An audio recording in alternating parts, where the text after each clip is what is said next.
I'd like to welcome everybody to the Home Seller Workshop. As more and more people pop on, uh, we're just going to go ahead and get started. I wanted to let you know, as I was talking to Tanya here, that I've been doing these home seller workshops for probably about 8 years at least, maybe even 10. I don't want to admit 10. We'll go with 8. That sounds good to me. This is the first time I've done this event on Zoom. I've done several other Zoom events, but this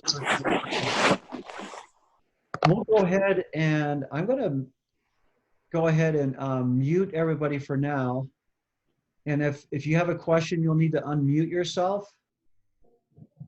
But for now, I'm going to go ahead and get started. So I want you to know that the people that usually join me on this event sometimes just come to listen and learn. And I know that I have several people that are even peers in the business that have come to join me on this. And then I also have some neighbors that should be joining us. And then there'll be people that will be coming back and watching this on the recording. That's your option. I mean, you can come just listen, or you can come to, obviously you might be learning to sell your home on your own. That might be an option for you. Your third option might be that you are going to hire a traditional salesperson, and your fourth option is that you want to hire an experienced real estate consultant to sell your home. We'll talk a little bit more about that later. So I want to talk to you a little bit about the state of the market. Like one of the biggest questions I get as a real estate consultant is how's the market? You know, like typically, how's the market? How are you doing in the business? You know, how's houses selling? Whatever the question is. And so I always like to brief you a little bit on my opinion and my thoughts about how's the market. So it's actually doing really well here in Denver, even with COVID-19. I actually sold 2 houses actually virtually when we had the stay-at-home order, which was really amazing. Through some really cool videos that I did, not just like a Matterport video, but an actual video where I took my cell phone and I held it so that it was widescreen. And I have a pretty good upgraded phone here with the 3 cameras for zooming in and out quite a bit. So I was able to do 5 to 7 minute video walking tours, which was really cool. And I was just inspired to do that because actually in about 2014, I was doing a lot of videos for homes, but when 2016 came along, homes were selling so fast that you didn't even need to do a video. They would just sell like that, you know, really fast. But now that we were in COVID-19, I took some of those skills and I opened that back up to stage my homes in a very unique way with video.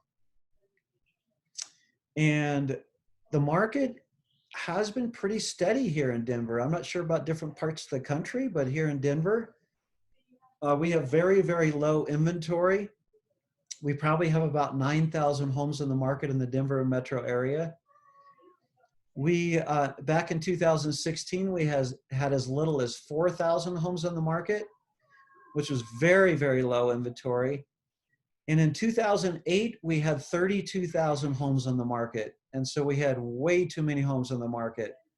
So we're kind of like in the middle a little bit, so to speak. We have enough homes for buyers to buy to some degree, but we're still kind of on the low end. I just want everybody to know that my purpose is for my clients to be so happy with the help that I provide them that they're glad to introduce anybody to me. And that's really my ultimate goal, is that if I can make my clients satisfied, then they automatically just want to refer their friends and their neighbors to me. All right, so one of the first things I want to do is I want to do a little screen share with you guys. And I want to bring up I used to present this on a little yellow book like this. It's called How to Sell Your House for Top Dollar Fast. But before I get into that, I'm going to do a screen share so you guys can see this on the screen. I'm going to bring this up here. The first thing that I have on here is helping people on the move. Now, can somebody unmic themselves and tell me that you can see this? Maybe Tanya or somebody? Or Shelly? Jim, basically what you have to do, so I'm looking at your screen vertically, you just have to bring it closer in and then you can see it. Oh, okay. So here's another. In other words, pinch it out with your fingers and then you can follow along. Yeah, this is about as big as it's going to get. How we doing there? Okay. Yeah. All right. So these are just some of my raving fan clients here that, as a realtor, having somebody that can give you a testimonial or a contentimonial. These are some folks that have done that. I just thought I'd bring that up there first. All right. So how to sell your house fast for top dollar. That's really the goal of every seller, right? Is to sell their home fast. And so this is a little booklet that kind of gives you some ideas on how to do that. And I'm not going to go over everything. There's so much text in here, but I will kind of hit some highlights here. So why buyers love model homes and how to make your house show like one. Now, ultimately, that would be a perfect goal for every seller, right? Is to make your home look like a model. Not every seller is going to be able to do that, but these are some tips to help you get a little bit closer to that. All right, how to avoid the 5 most expensive mistakes people make when they sell a home. These are just some of the highlights here. All right, so obviously when you go to a new home project, you're gonna see a lot of model homes and they stage them to the hilt, so they look fantastic. And so that attracts you. And one of the first things you want to do is you want to work on the exterior of the home and the interior. This little booklet talks about painting. Like some of the basic things that you can do to your home is think about painting your home. Now, I have to tell you that when I work with sellers, a lot of them actually want to sell it as is. And if that's the case, that's perfectly okay. We're going to work with them on that and we're going to come up with a price that's going to reflect the current condition. But I always encourage updating if possible. So this great little booklet, if you want to get a copy of this, I'm going to actually offer to send this exact slideshow to you if you're interested into it. You can send me your email address or post it, and I'm happy to get this to you. So it talks about off-white painted walls are the best. Make your home sparkle. Pets should be out of sight and out of smell. Okay, so it's one of your goals is to make sure that it's actually important, if possible, to even get your pets out of the house completely. And then finally tackle the things called the garage, things that are in the garage. Try to organize your garage. And lighting plays an important part. I was actually just at a walkthrough today on a house, and I encouraged the client to get LED lighting and make sure that you got the bulbs that were bright enough and things like that.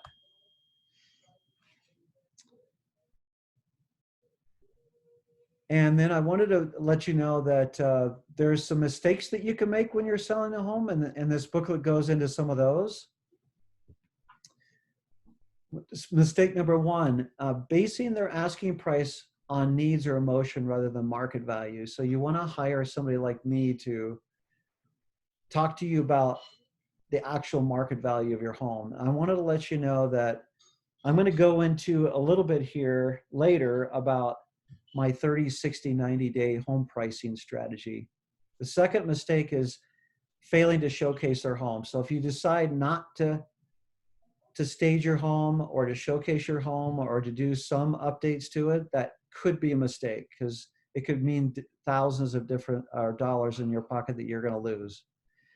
Trying to sell their home when buyers, so trying to sell their house when buyers come to see it. And it says here, one of the biggest mistakes enthusiastic home sellers make is to follow buyers around and try to sell them on the property. So the best thing to do, obviously, when you're selling your home is to not be there.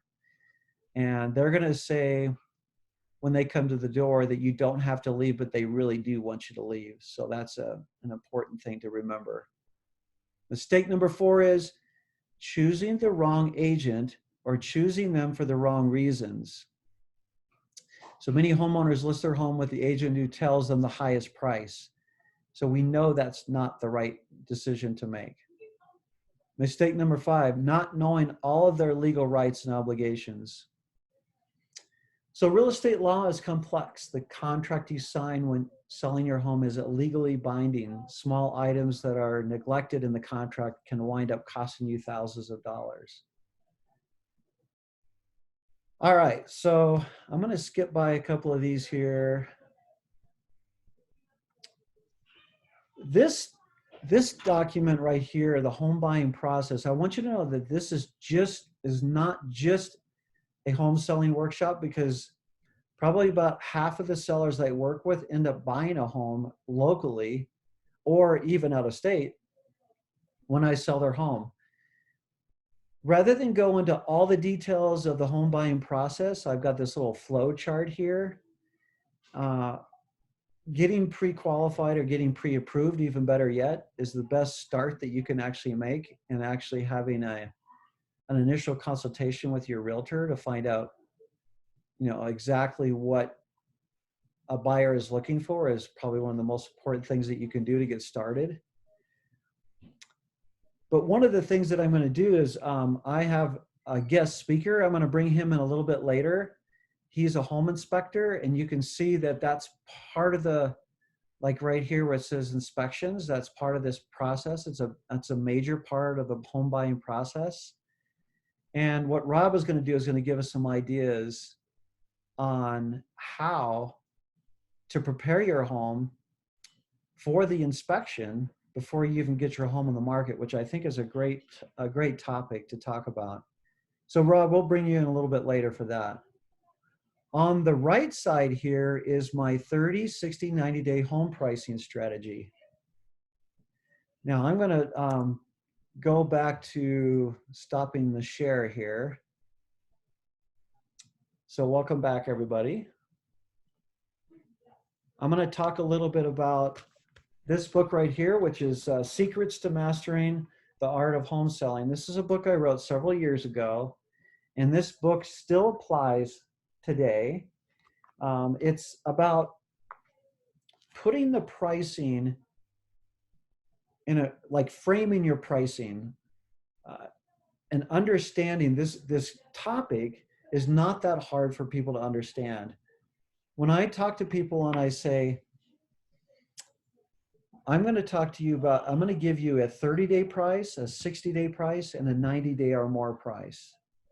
And what I used to do is I used to say, I'm going to give you a price range of what I think your home is worth. And if I said to somebody, your home is worth between $700,000 and $800,000, I think you know which price they're probably going to pick. The $800,000, right? So it's better to give people an idea of what it would take to sell their home by time, like in 30 days or less, or 60 days or less, or 90 days or more, which would be my opinion of an overpriced price.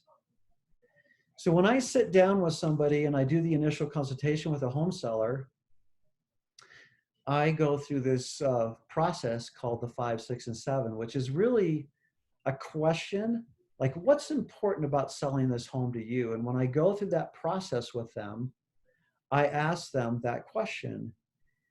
And after I ask them those questions and I find out what's really important about selling that home to you and what's important about this move to you, The next questions I go after I go through those series of questions is, what's the perfect timing for you to sell this home?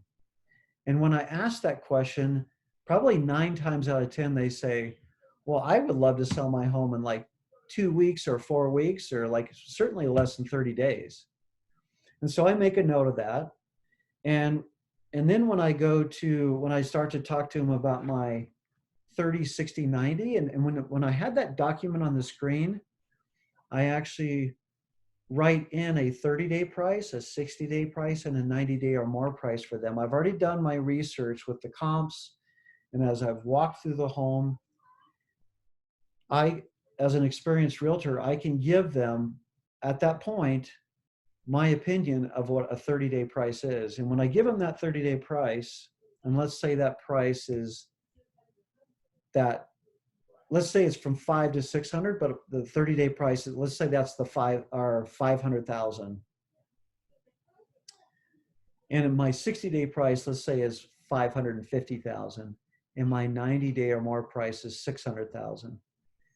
So I say to them, when a buyer walks into your home and they really like the home and say, oh, this is a great home, and they look at the price, and if they say, wow, this is a great home and it's also priced so well, you know that you've hit the 30-day price. In fact, the 30-day price might be slightly under market, not a price gouging price, but slightly under market. Whereas a 60-day price is slightly over market, and your home could be on the market for 60 days approximately, or hopefully less, but at least 60 days. And when I quote them the 90-day price, it's my opinion of an overpriced price. So I've got a problem if a seller says, if my 90-day price is like 600,000, they say, well, we want to price our home at 650,000. That's going to be a problem. But I do spend time with them going over the comps, or I have emailed them the comps at that point. And most of the time, they have a pretty good idea of value. That doesn't happen too often. Anyway, so that's the pricing strategy. The next thing that I want to do with you is go back into the screen share. And I spend a lot of time with my sellers going over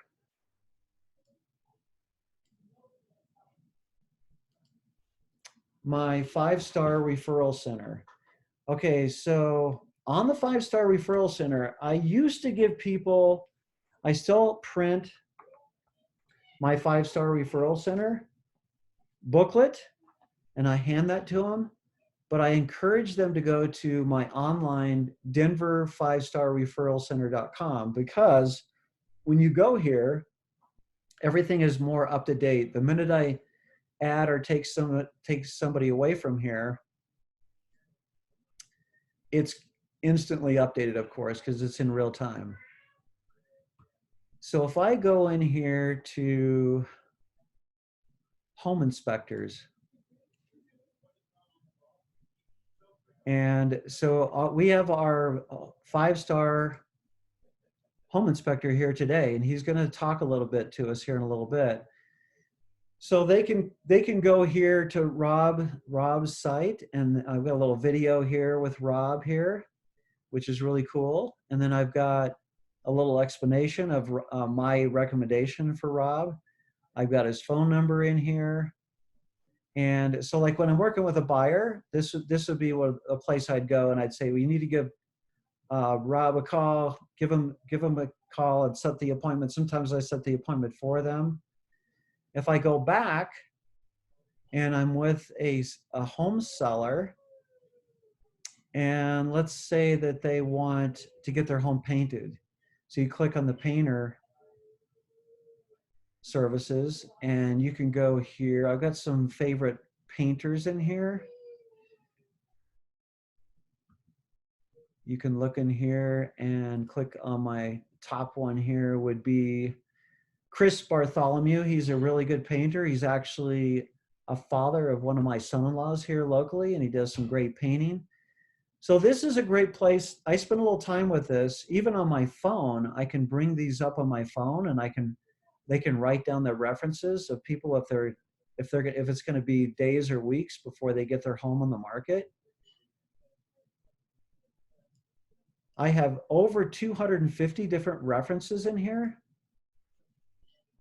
If they have some concrete that needs mud jacking, they would go here. If they need some tile work, they can go here. I mean, so you guys get the gist of this. These are all the home services. I got personal care, I got professional care, I got entertainment, and I've even got restaurants in here. So I wanted to give you guys a little bit of a feel about my 5-star references, because people love that. People love it when you can refer. I love it. I love referring it to them because I know that these are people that I know, like, and trust. I know that these people will get the work done for me, and they'll get it done in a timely manner. Right now, contractors and stuff are pretty busy, even during COVID-19. So that's why I have more than one option usually. So I wanted to spend a little time going through that with you guys. All right, so I'm going to go ahead and this is probably a really good time to give Rob LeTerneau a opportunity to talk about little pre-home inspection, some things you might do to prepare your home, some other ideas and thoughts. So I'm gonna go ahead and mute myself, Rob, and if you could go ahead and you take some time and share with us what you got.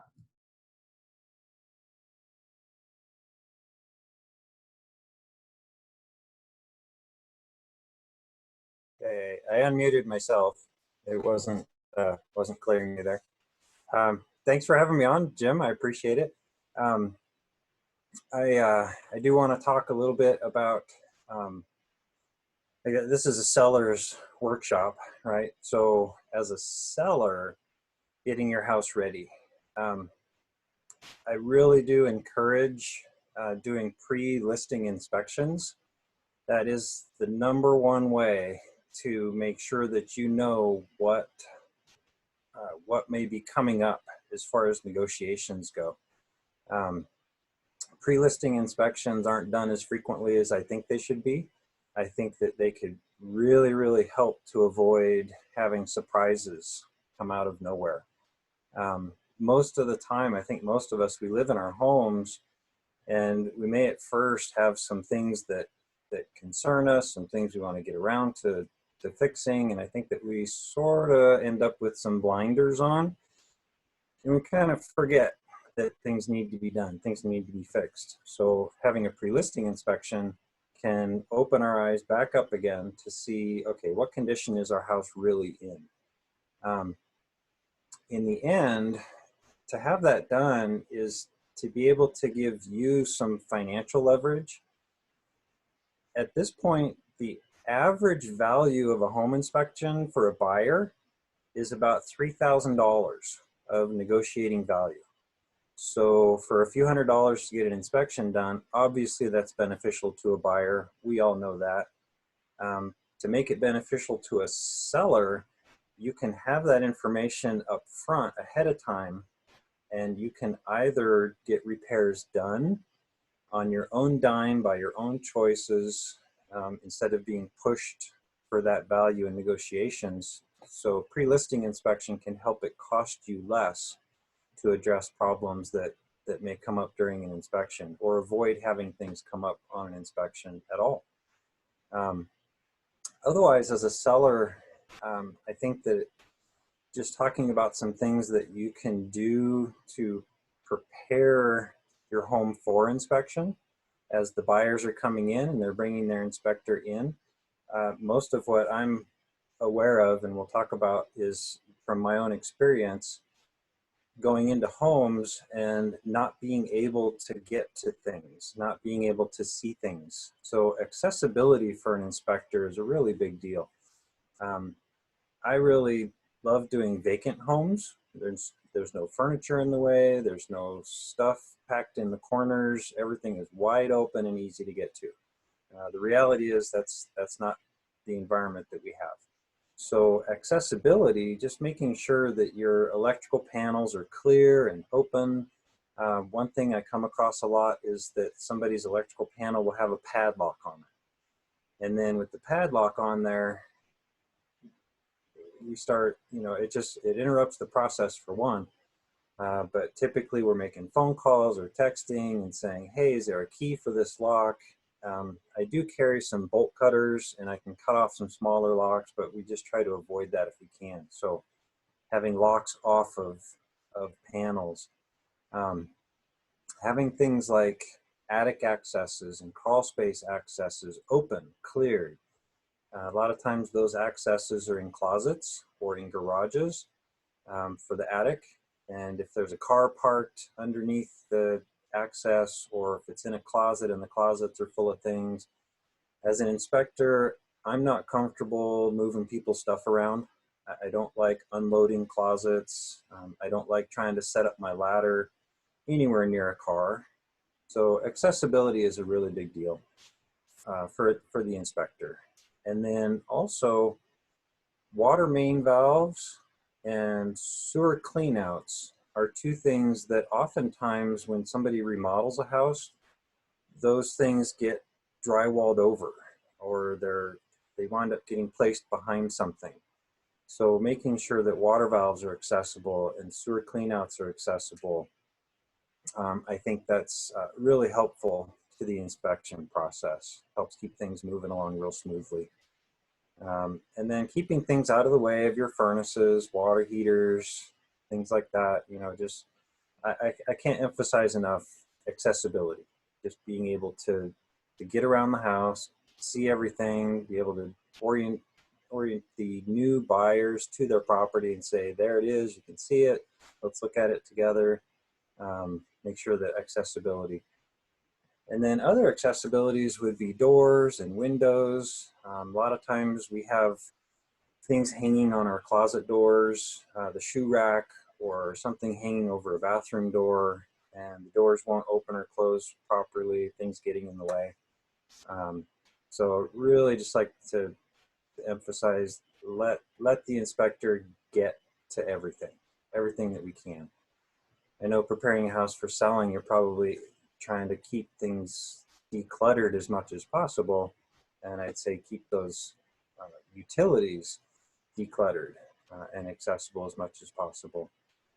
I had a couple other notes that I thought about just for having a house ready for inspection is have all the light bulbs working. A lot of homes have switched outlets with lamps in them. Just have those ready so that when we flip the switch, the lamp comes on. Just makes things go real easy, real smooth for the buyer. And the smoother that inspection process is, the more comfortable it can be for the buyer. And I think the quicker you'll get a sale and less likely to have somebody nervous about buying the house. The more things we trip over during an inspection, maybe it may slow down the process a little bit. So having all the lights able to come on, even something simple as like have all your hand railings tight for safety, right? For everybody coming in and out of the house, but anything that you could avoid having someone feel awkward in the house. Nice tight handrails are really good, confidence in moving around the home. Other things you could do would be to have new filters ready for your furnace with some extras. I love showing people how their furnace works, how to change the filter, how to change the fuses, that sort of thing. So having a stack of fresh filters right there, it's always a very nice moment for the buyers to not have to worry about it and go, oh, there's some filters. We can live here for a year, not have to buy any or worry about it. So those are some things that I think about. And then also pets. Call those inspector's nemesis. One of the most uncomfortable notes for me to get is don't let the cat out. I'm not really watching for cats. I'm not faster than a cat. I've had cats try desperately to get past me, and I'm trying to block them with my tools. And just don't try to tell the inspector don't let the cat out. If the cat's going to be a problem, put it in a kennel. Just make that easier for us. Dogs, typically, I don't have a problem with dogs. I really don't. In 19 years, I've only had 2 times when the owners were like, yeah, the dog will be home, the dog will be fine. And 2 times the dog would not let us in the house. Fur standing up on end and barking and teeth bared, and we just couldn't do the inspection because the dog was in the house. So as a seller, when it comes time for inspection, we're looking at being in the house for 3 hours, maybe 4 hours. Take the dog with you, take care of the dog some other way. It just really works out best that way. And I think maybe the last thing I could touch on is the sellers themselves not being home during the inspection. I think that to some percentage, the sellers being home always interrupts the inspection process. It's either distracting the clients, or their worst case scenario, they're following me around and they're being defensive about the house and about its conditions. When the sellers are at the home, 100% of the time they're interfering with the process in one way or another. I know some people get very uncomfortable having strangers wander around their house, but that is just part of the process. It's part of the contract agreement. It's what they signed up for. It's what they're willing to do. Other than that, I don't know, Jim or anybody else have any questions for me or thoughts about having a home ready for the inspection?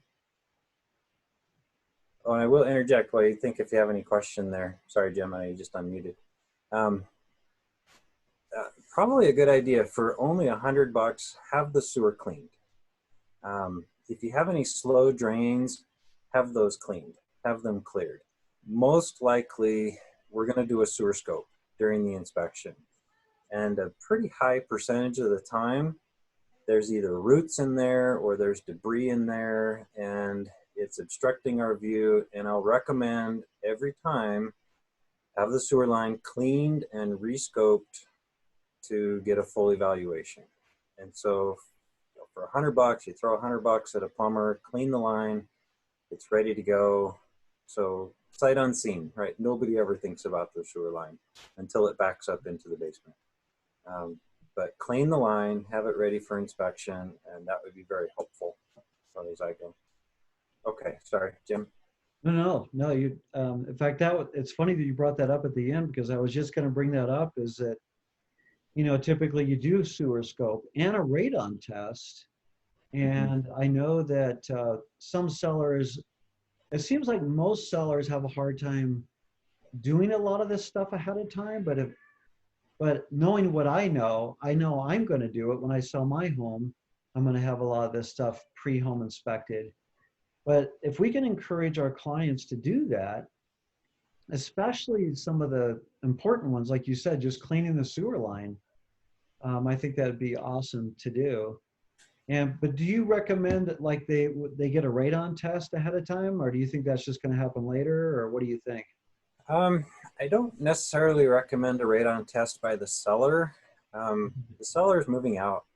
They're done with their exposure. Whatever's been in the house, whatever they're exposed to, it's done. They're moving. So I would tend to lean towards wait for the buyer. Let the buyer do the radon test.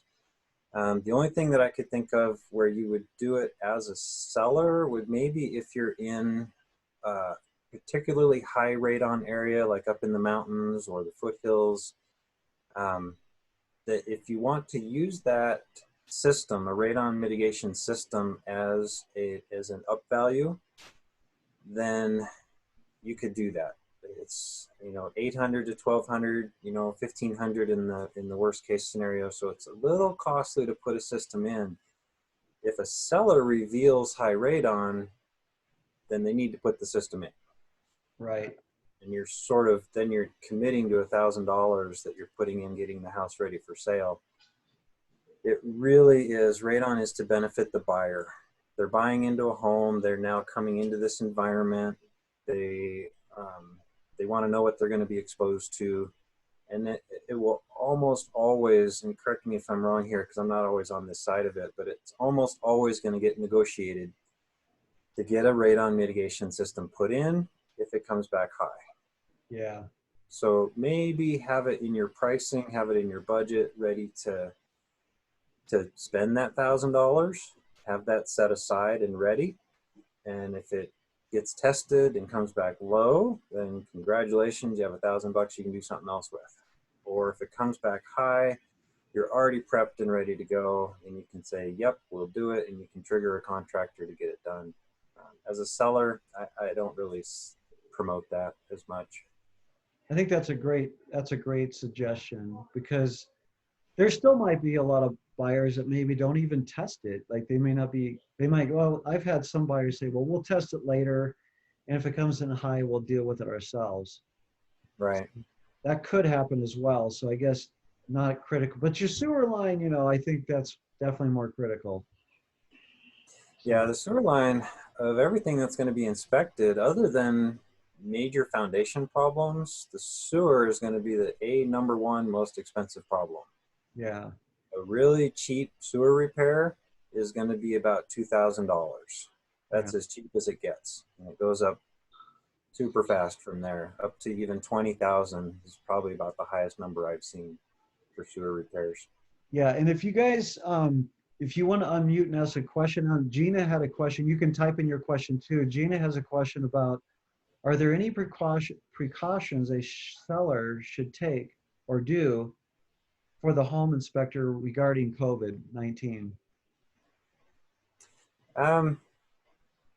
So I've been wearing a mask for every single inspection so far. For gloves, I'm wearing gloves in occupied homes. I'm not wearing gloves in vacant homes. I can if that's, you know, needed, if either my clients think that's needed, but really I'm touching everything in the house, gloves or no gloves. And so as I move around the home, if I'm touching anything, I'm touching it anyway. And when I'm done, I'm taking the gloves off and throwing them away, or I'm done and I'm washing my hands. I've got sanitizer in the truck. So I'm keeping myself clean as much as possible. I am crawling around on the ground. I'm crawling, looking under sinks. I'm crawling in crawl spaces. I'm really heavily exposed. And I just do what I can. I'm not shaking hands. You know, that has been very difficult for me. I don't know how difficult that is for everybody else, but saying hello without reaching that hand out there, or saying goodbye when we're done and not saying thank you, that's been hard, but I'm not doing it. Even today, I'm dropping off I dropped off one radon test. I'm dropping off another radon test when we're done here. For example, the one today, I keep my hands here, and the people open the door and let me in, and I actually open the screen door with my elbow. I walk in carrying my stuff. I set up my stuff. I keep my hands here. I leave the house. I don't touch anything. So I'm trying to be sorry, go ahead. Question is more how like Jim might advise his clients, his sellers, in preparation for you, like so he can tell them what you're doing because you're the professional and you already have it. But what would be some of the things that the sellers should be prepared to do for you to come into the home, or if anything? Yeah, I don't know that I could really tell you anything in particular. I mean, you can't sanitize the whole house against what I'm touching. I'm touching everything. I'm touching every door, every switch, every outlet, everything. The preference might be that they just maybe not be home. Yeah, the sellers really shouldn't be home during the inspection anyway, and that's more of a negotiating protocol. Like as an inspector with my clients, with the agents, we're having open conversations about what we're finding and what to do about what we're finding, and what you may do to negotiate about what we're finding. So the sellers, they really just shouldn't be there during that process. Otherwise, I did have one home, it was about 2 weeks ago, and they were critically concerned about us being in the home and what we were doing and what we were touching. And they had provided Clorox wipes and sanitizer and gloves, and all of that was right inside the front door. And they did ask that we sanitize anything I touched before we left. I don't know. Such a lot of stuff. Yeah, we did the best we could. So we took the wipe, myself, the realtor, the client, we each took a Clorox wipe in each hand. We each took a level. We went back around, wiped every doorknob, wiped every faucet, wiped every light switch, wiped every window that I'm opening, unlocking, everything I touch. And so, yeah, we tried. It's not a hospital. You know, we can only do so much. Certainly, we'll do as much as we can. For the sellers getting ready for me, as far as that goes, I don't think you could do enough to really make a difference. I really don't. Thank you for your question, Gina. I appreciate that. Does anybody else have a question for Rob?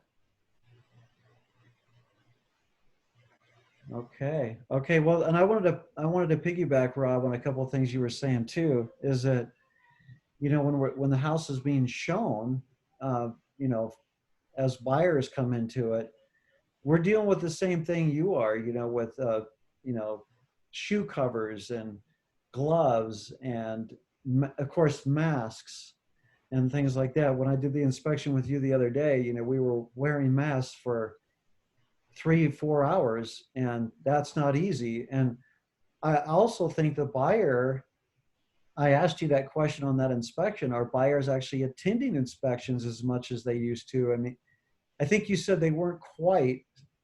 Is that true that not a lot of buyers are attending a lot of the inspections as long as they used to?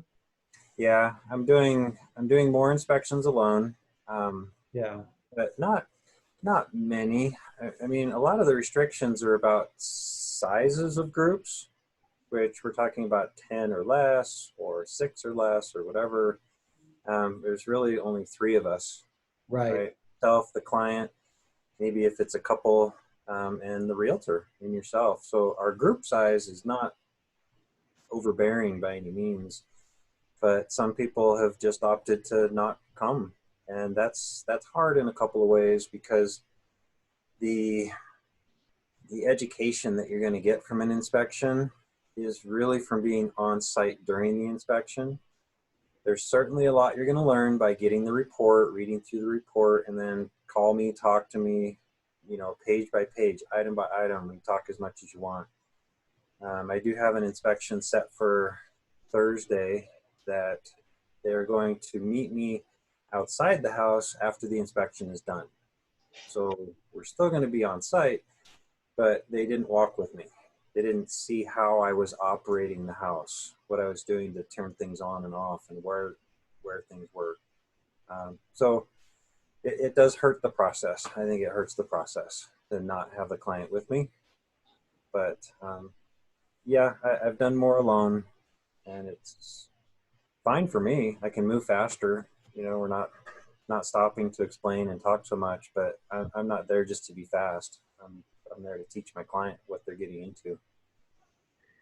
Well, I just want to end your part with just a high recommendation. You know, Rob's been doing my inspections for quite a few years now, and he does a phenomenal job. He's very thorough. I love your reports. I think you have a very logical thinking, and I can remember a couple of inspections that we've had where we've even had some issues where potentially could be structure and things like that, and you have a good mind behind that. I know you're not a professional engineer, I don't believe. No. Yeah, but I never get the math. What's that? I could never do the math. Okay. But I do know that you have some good thoughts behind how to address it, and then of course recommend a professional engineer if it's needed, from that, if it's that serious. And that's what a home inspector does. Is it's like you recommend specialists after you take a look at it if it's something beyond your scope, or, you know, as a generalist, right? Yeah, and I have had people ask, you know, they they say the cost is, $500 or whatever, and they, are concerned about how high it costs. The alternative is to actually have an electrician, have a roofer, have a plumber, have an HVAC tech, have a structural engineer, have all these guys come out. Essentially, that could cost you thousands of dollars. So you're there, you want the generalist to go in there, and then I'll point you to the specialists that you need. You don't need them all to come in and check their piece. That's what the inspector does. I check everything and then point you to the licensed technicians or the engineers or the next guy that you need. Right. Well, one of the things I talk about, Rob, and everybody is, when you sell a home, there's a lot of negotiating points in the home. There's usually at least 5. One's when you sell the property, right? When you get an offer on the property, I'm going to help the client through that negotiation. The next one is the home inspection. They typically negotiate items for the buyer and seller through the home inspection. And then we've got the appraiser. A lot of times we have issues that come up with like if the appraisal comes in low, that could create another negotiation. Another one is the final walkthrough, where we have the walkthrough, and it kind of relates to the home inspection again, because like if a seller has agreed to do some repairs and the buyer wants to go do the final walkthrough to make sure that those repairs have been done properly, and if they're not, then we're negotiating sometimes right at the closing table, which we don't like to do, but it happens sometimes. And so those are some of the negotiating points that we go through. And inspection seems to be a very big one. That's why I brought you on, Rob, and I appreciate you taking the time to be on here. I do want to shift gears a little bit, because I wanted to take this until like 15 minutes after the hour at the longest. And so there's something I want to screen share here again real quick. Let's see here. If I go down to my room by room review. So the room by room review is something that I offer all of my sellers before I even do the initial consultation. And sometimes I end up doing it right during the initial consultation when I'm meeting the client. These are some pretty good pictures of a properly staged home. But as I go through this and as I walk through the house, it talks about having creating a curb appeal, because one of the best things that you can do is have that first impression, with your yard and trimming the trees and having a fresh front door and everything that you can. I'm not going to go through the entire list. And then of course, when they go in the entryway of the home, that sets the stage. That's usually where they say ooh and ah, like if you can get them at the beginning of the showing, that's the best place to do it. And so this on the right, tips for every room in the house. Some of these items are like check for squeaky doors and add WD-40 to remove the squeaks. Remove any peeled or torn wallpaper, which hopefully we don't have too much wallpaper anymore. Smells are really, really important in the house as well, like how the house smells. And sometimes just cleaning the house can help that tremendously. Sometimes people have candles going and stuff like that. You kind of have to be careful with candles. Making your kitchen, making the most of your kitchen and dining room. Here's some great tips for that. Can the buyer see themselves living in the living room? So you want to have the place settings set out with a nice centerpiece, things like that. This is all staging items, you guys. Make the bathroom sparkle. I had a client one time that I was walking him through the house, and one of the first things they would look at to see if the caulking was all and the bathrooms were clean. So they figured if they maintained the bathrooms, including the caulking around the tub and stuff, if they were conscious about that, the rest of the house is probably maintained well. you want to make the bedrooms look big and beautiful, and the way to do that is to not to have too much clutter. That's one of the things that we deal with the most, as I know as I'm advising clients, is just having to deal with clutter and over clutter. In fact, create a clutter-free and functional home office or house in general. This also goes for basements and garages. Like I briefly mentioned garages before, but the basement as well, even if it's an unfinished basement. Laundry spaces. Now this is the page I wanted to spend just a couple of minutes on here. It's the room by room recommendation. So once I walk through the house and I've made my notes, I sit down with the client and I go through this document called the room by room recommendations. And you can see there's quite a few checklists. I can add quite a few things to here. There's the must do, the could do, and the don't do. The first thing I do with a client is when I sit down with them, I say, what are the items that you plan on doing without even me giving you suggestions? And I write those down and we have conversations about each one of those things. And they say, well, we plan on replacing the carpet, or we plan on refinishing the hardwood floors, or whatever. And then so we create a to-do list. And I'll put some things, like if they say, well, we're going to do this, and I think it might be an item where they shouldn't do that, I'm going to let them know what's priority and what's not so priority, because sometimes they get things mixed up. So I'm going to escape out of here, stop the share. And it's really a great document. Now, if they really want to go deep with staging their home, I have a consultant in my 5-star. It cost me like $300, but it's so worth it. Her name is Jerry, and she would spend a couple of hours I might spend like an hour doing that, or maybe 30 minutes, depending on how much the house needs.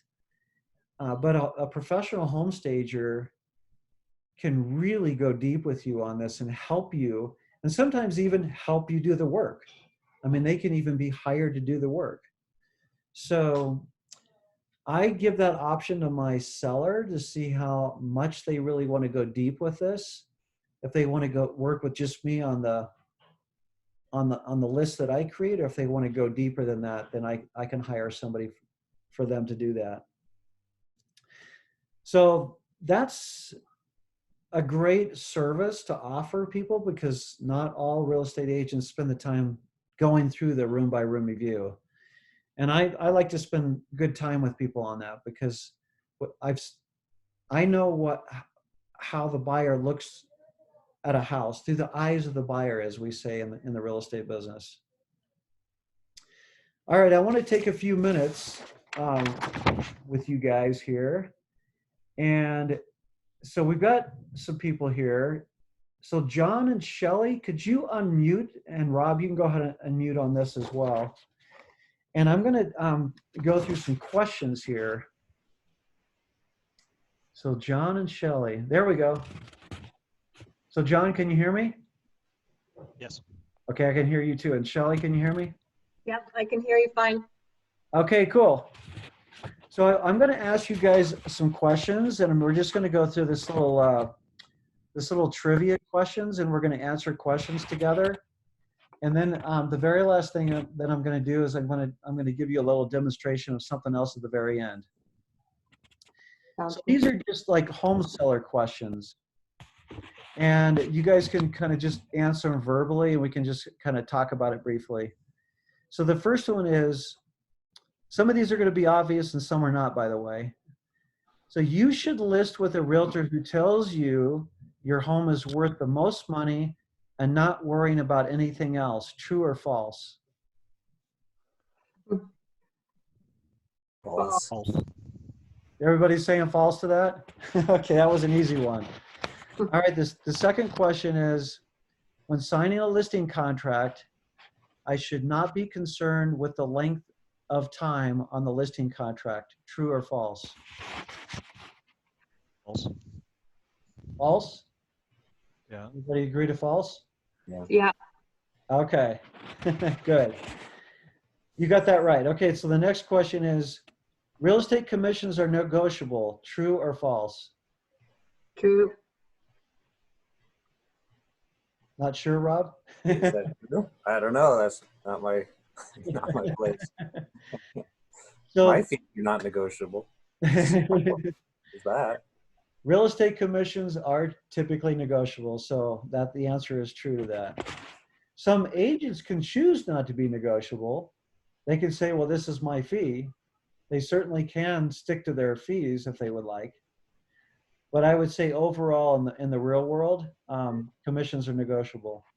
The next one is selling a home is easy.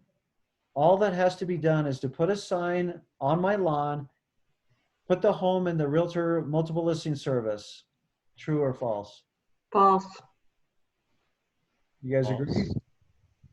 It's true. You could do it if you want. If it was How true, long are you gonna wait? What's that, John? wouldn't be watching this if it was true. You were breaking up a little bit there. I don't know if I heard you. Yeah, I don't think it's easy. It's not easy. That's really what the answer is. Yeah. So the answer is false because there's so many details, right? The next question is, I should list my home with a real estate company that is located close to my house. True or false?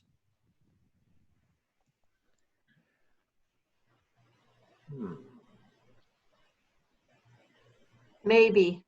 That could be true. Yeah, I agree with Shelley. Yeah, how close? I mean, within 5 miles or 20 or 2 miles or yeah, I'd say within 5 miles would be good.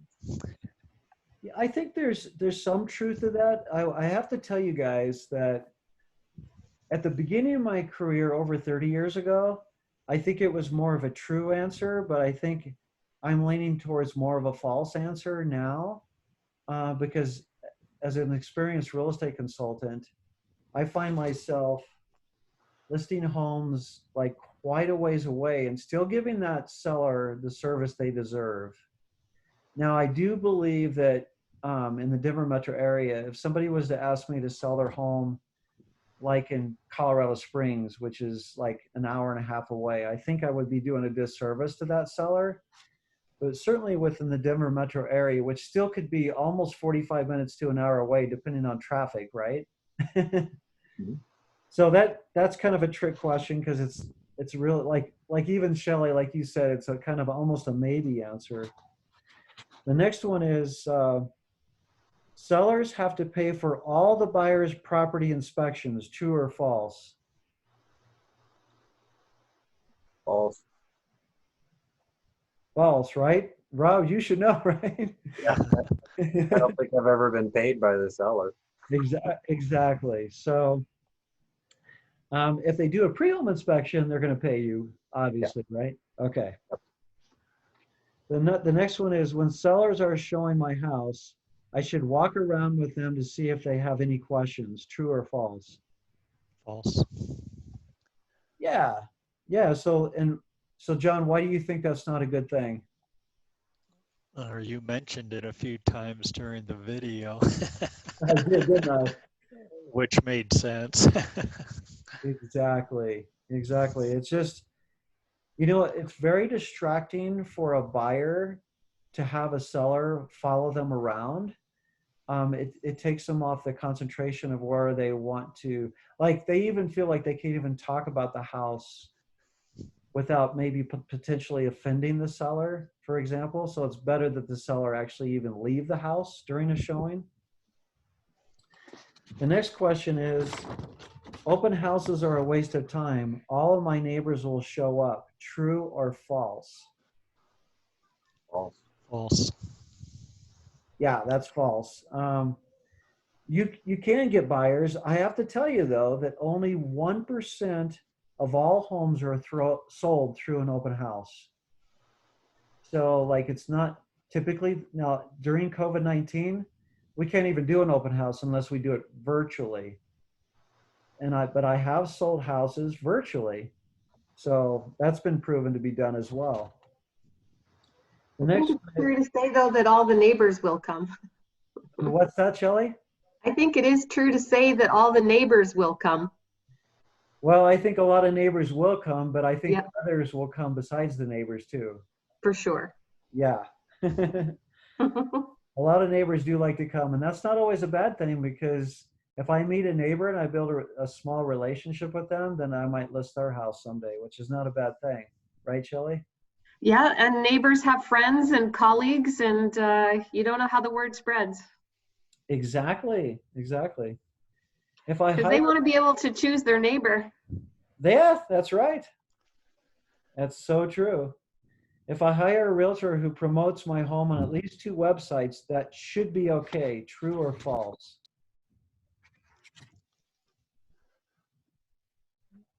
Any thoughts on that? That's kind of a trick question, I think. I'd say true. Any idea, Rob or Did you Shelley? say at least 2 or like on just 2? At least 2 websites, that should be okay. That's it. Yeah. I mean, as long as it's the at least 2 and not limited to 2. Right. So the answer is true. You're right. And the typical ones, besides like the actual MLS for our town, is recolorado.com. We list them on realtor.com and Zillow, and then it kind of goes out from there. The next question, I got a couple more here, you guys, a few more. When selling your home, it is okay to keep all your personal pictures on the walls and not pack up your stuff until after you move. True or false? True. I'd say false on that. What do you think, Rob? I think there's some mixed messages about that. I think you should leave your home decorated as you like, unless there's something specifically offensive about what you like. Yeah, Nothing so having your family on the wall, I don't think. I picked false, but I do think that it depends on what kind of pictures you have up. Like if you have too many personal pictures, some of the pamphlets and booklets that I have here say that you should take all personal pictures down. Now, I don't agree with that 100%. I think some personal pictures make the home look more homey, but sometimes if you have offensive pictures, of course, those pictures should come down. So that's kind of like an interesting question. It gets you to think, I think, a little bit. All realtors are the same. It does not matter who I list my home with, true or false. False. False. Always false. That's right. Just like you could put this in here. All home inspectors are the same. It does not matter who I hire to do my home inspection. Right? Yeah. That's false. I should list my home with a friend or family member because I feel obligated, even though they are not an expert. I should lose and I could lose thousands of dollars. True or false? False. Yeah. Exactly. And then list your home with a realtor who offers an easy exit guarantee. Now that's what this is right here. That allows you to get out of the listing contract, no questions asked. True or false? Sounds good. Hmm.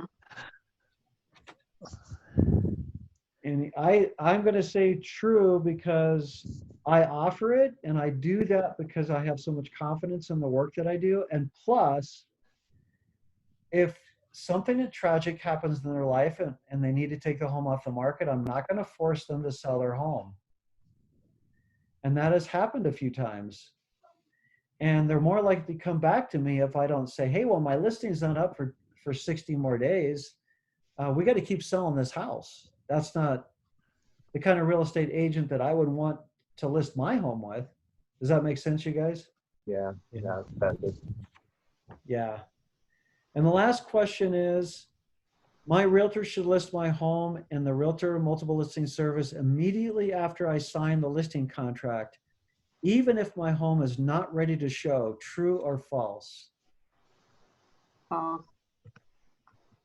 I That- agree. That's false. Yeah, that's false. And the last thing I want to do for you guys, you did really good on that. I love doing the little quizzes because I think for a home seller workshop, it kind of makes you think a little bit about, you know, what to do and what not to do, some common sense things. And there's a couple of trick ones in there too, but all right. So there's this little thing here that I've got. It's about real estate commission. And so in my hand, I have 5 $1 bills. You guys see all that? See my 5 $1 bills? And then Yep. in my other hand here, I have 4 quarters. And so I've got a total of $6 total, right? So what this represents is a real estate commission, for example. And $1 represents 1%. Just kind of imagine that. $1 represents 1% of a real estate commission. So typically when you sell a home, when you list a home, you offer a cooperation fee to another broker. And that cooperation fee is usually half of the total commission. Not always true exactly 50-50, but close usually. So with these 6 $1 bills, that would be 6%. Typically, we pay $3 to another broker. There's about an 80% chance that another broker will sell the listing. And so that's pretty common. If that happens, then I take that 3% and I pay that other broker. So this money right here is now going to go to the other broker, okay? So that leaves my side with $3, correct? $3. Yeah. Yeah. All right. So with these $3, when you're the listing agent, at least 1% of your earned dollars goes towards marketing. Because when you list a home, it costs about 1% to list that home. All right, and it's not necessarily just in advertising. It might be through just all the means that you do to be prepared to be a listing agent, having the right tools and all that kind of stuff. So that leaves me $2. Now, every real estate agent has to pay their broker for part of the commission. And so $1 goes to the actual broker of the company. So then that leaves me $1 or 1% as a real estate. This is just an analogy, you guys. So everything's not down to the penny. So these 4 quarters as a real estate agent, I pay half of it to Uncle Sam. So 50 cents goes to Uncle Sam, and that leaves me 50 cents or half of 1%. So the analogy is to show you that, like, when an agent lists a house, and if you were to take a $500,000 house and you were to take 6% of that, it's thousands of dollars. And you think, man, you're going to be rich after you sell this house. That's what people think. And this analogy just shows you that you wouldn't want to take my last 50 cents, if you tried to negotiate my fee too much. Because, so I kind of like your answer, Rob. I actually love your answer that, my fee is not negotiable, because, like, that's your living, right? That's your living. And it's true as a real estate consultant too, as a real estate agent, is that, this is how we make our living, and we do have expenses to be in business. So anyway, I just wanted to kind of end with that, because do you guys have any comments for either Rob or myself regarding this? We're going to wrap this little workshop up right now. And you guys have any questions or anything? John or Shelley or? Thank you for attending, you guys. No, thank you. Thanks for having me. Yeah, absolutely. Well, there's so many more things to talk about. And the last thing I want to offer is, if anybody listening to this video wants to do a one-on-one consultation, even through Zoom like this, I'm available to do that. And just thank you for your time, you guys. Hey, thank you, Jim. Yeah, do you have any last comments, Rob, or is that you're good to go? No, I think it's been, yeah, good workshop. Thanks All for having right, you bet. John and Yeah, Shel. this is John. I just want to say real quick, one thing I might be interested in is having a real quick walkthrough of my house to ideas of anything that might benefit it. You know, I don't want to wait till the last minute. So, you know, maybe over a year, try to find things to do to make it better or make the house look better. Some of the things you mentioned, curb appeal and stuff. If that's something you can do. Absolutely. In fact, I did see that you filled out the little questionnaire, so I have your information on that, and I'll send you an email or text, and we'll set up a time to do that. Sound good? Yeah, that'd be great. All right, I appreciate it, John. All right, thank you. All right, you guys, thanks for attending. You have a wonderful evening, okay? All right, thank you. All right. Thanks again, Rob, for your help tonight. I appreciate it. Glad to do it. All right. See you, Shelley. Bye.